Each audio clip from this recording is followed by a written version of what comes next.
Hi, this is Bedrest Coach Darline Turner, owner and founder of Mamas on Bedrest and Beyond, and it's Video Wednesday.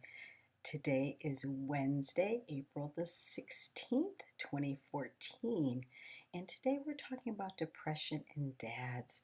I just got across my desk posting that there is going to be an article coming out in the May 2014 edition of Pediatrics on depression in dads, and I found it really kind of fascinating because this particular study was carried out on young dads, young men in their 20s, and I think even their late teens. And it was interesting to note that as these men became dads, and for the first 5 years of their child's life, their rates of depression went up. And I thought, that's kind of interesting.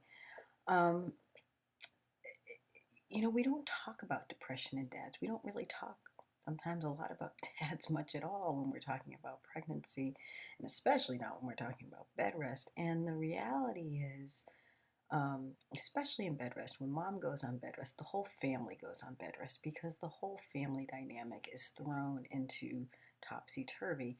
And likewise, when mom becomes pregnant, kind of the family becomes pregnant. And the family, oftentimes in these younger couples, is the spouse. Um, we don't talk about it. We don't have a lot of resources for it, and we don't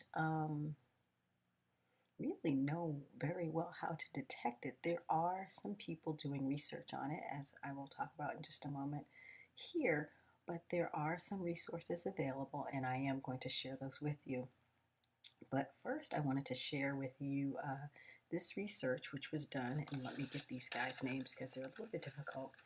Craig Garfield, MD, who is an associate professor at Northwestern's Feinberg School of Medicine, and Eric Lewandowski, PhD. He's a clinical professor of child and adolescent psychology at NYU's Langone Medical Center in New York. And what these guys have been looking at is depression in young men. And they found a couple of really interesting things that I wanted to share. First, a young dad's risk for depression goes up 68% in the first 5 years of the baby's life. And it kind of peaks towards the kinder years and then it drops off.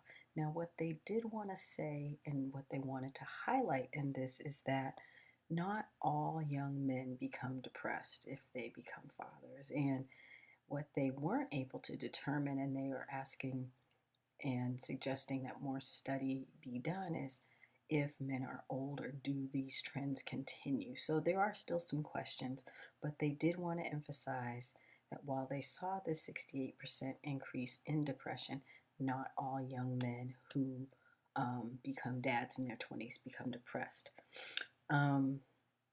They did talk about the greatest risks in the first 5 years. Overall rates of depression in dads is 5 to 10%.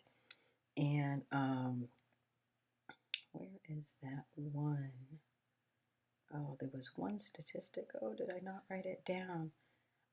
Which was really interesting in that the dads who were living with the mom and the baby had more rates of depression while the child was young. But the dads who didn't live with the child when they were young and the mom had greater rates of depression after the child was in high school and beyond. Again, they don't really have a good explanation for this, except this is just the trend that they saw. And I thought that was fascinating. And it made me wonder, well, did these guys then feel like they missed the child's childhood? Or, it's a fascinating question. And it was just an interesting trend that they saw. But I think the bigger overarching message that came from this, rather than the numbers and is that men do in fact experience depression around pregnancy. And, we kind of just, it's all about mom. It's a tagline for my show, Mamas on Bed Rest. It's all about mamas. And, it really is a couple that becomes pregnant, and it's a couple or a family that goes on bed rest, and it's a couple and family that's going to raise this child. And we have to take into consideration that dads go through a lot, different, but a lot when their partner gets pregnant and has a baby and the baby comes along.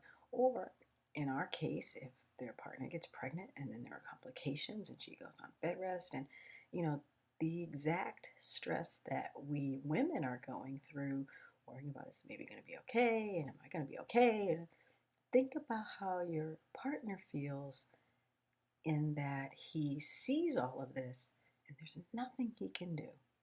I mean, he can love you, he can hug you, he can support you, and but he can't fix it. And for a lot of men, that is just torture. He cannot fix it. So we have to be aware that um, for many men, this is a really, really tough situation. You know, even in the best of pregnancies, you know, you're getting bigger, your back's hurting, you're crabby, you're hungry, you can't eat, you feel sick, and you may take it out on him. Not that you mean to or whatever, but you do. And you know, a lot of guys, there are a lot of jokes and comedy sketches about women who are pregnant or anything else, but the bottom line is sometimes it hurts. I mean, I know I probably said some pretty unkind things while I was pregnant, and we have to be cognizant of our partner's feelings. The other thing is we have to realize that depression in men manifests different than in women. You know, we may cry, we may be edgy, a lot of men withdraw. You know, they just simply withdraw. They stop talking to you.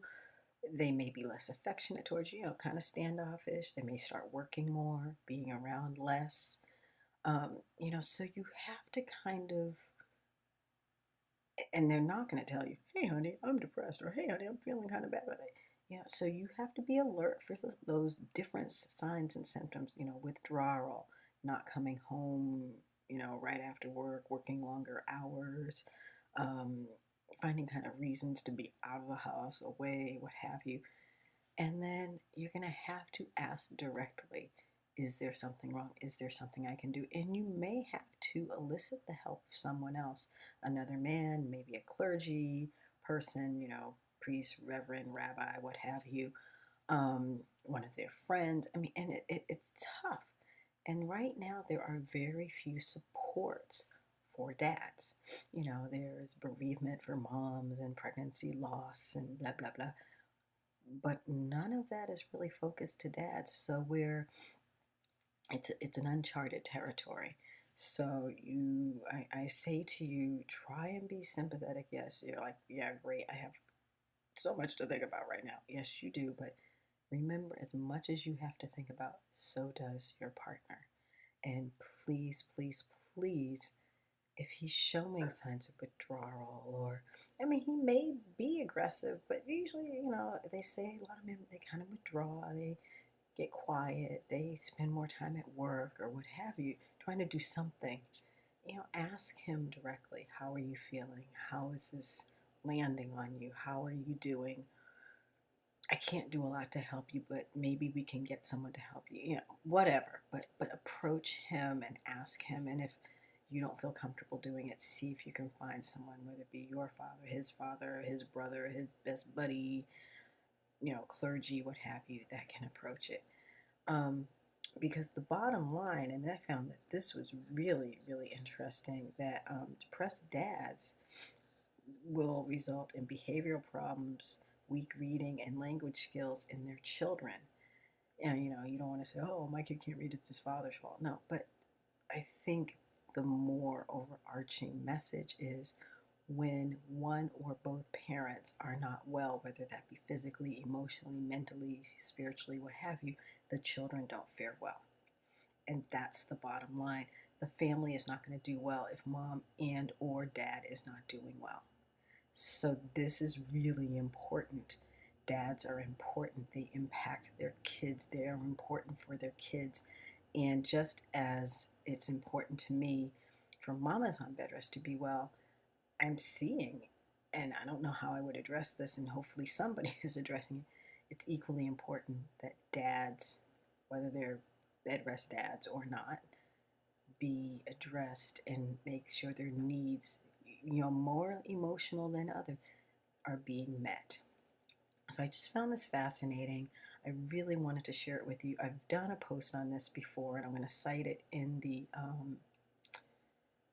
header to this video blog, but do be alert for signs and symptoms of depression in your partner, and get him some help, get him some support if you don't feel like you can be that person, which, in your condition, you may not be. You may not be the person, but agree to get him some help if he needs it, because not only your health, but your baby's health, and then the overall health of your family really depends on it. So that's it for this video Wednesday. A little heavy, but I think really important that we address this. And I'm so glad you joined me, and I hope this is helpful. And if you have any questions, by all means, send me an email, info@mamasonbedrest.com. And do comment on this post if you've had any experience with this, if you have a great resource, or if you just want to give us a comment. We'd love to have it right here on this video blog. So thank you for joining me, Darline Turner, Bedrest Coach, owner and founder of Mamas on Bedrest and Beyond. Have a great Wednesday.